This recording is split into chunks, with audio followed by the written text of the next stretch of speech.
Welcome.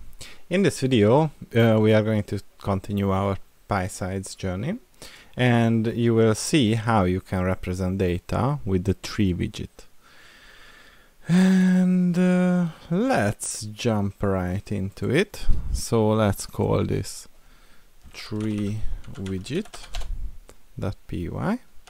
We need to import the sys module, and from PySide6 Qt widgets import the Q application, the Q3 widget, and the Q3 widget item. Now we can have our data, and this data is going to be basically a dictionary, and we will have the demo project, and we will have some people working on it: Daniel, István,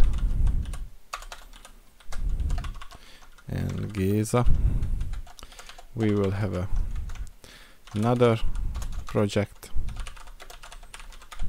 and we will have a few people working on this, like Florian, and we will have abandoned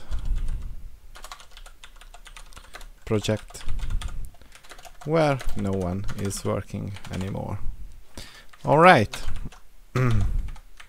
now we have a dictionary, and what we want to do is to create our Q application instance and create our, well, basically the tree widget.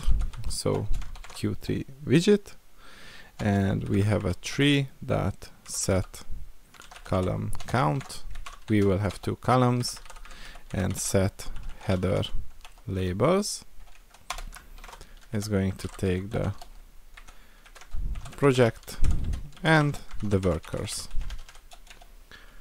Alright, so now in the end we want to show this tree widget and use the sys.exit on the app.exec. But how do we put the items there? Let's create an items array, and for key and value in data.items we will have the item, which is called Q3 widget item, and we will have an array with the key, and for value in values, so key and values. We will have the extension, which is the value that split, and how should we rephrase it? So we don't want to go that way, and basically we will have the value in there. So what we would like to do,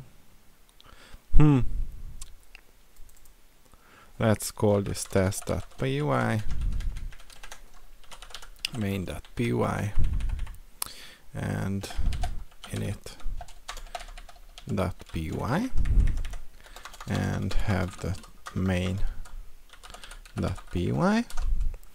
and then what we would like to do is to have value splitted with a 0, and take the last item and convert it to uppercase, and we will create a child from the Q3 widget item, and it will have the value and the extension. Alright, now we would like to use the item add child to add the child, and the items dot append item. And of course this is going to be a function call, and at the end we use the insert top level items, and we would like to use the 0 and the items. Great, now we should be able to run it. So Tree Widget, and as you can see, if we expand it, you will see the extension and the script file itself. So this is how you can create a small application which is using the Tree Widget to represent data. See you in the next one.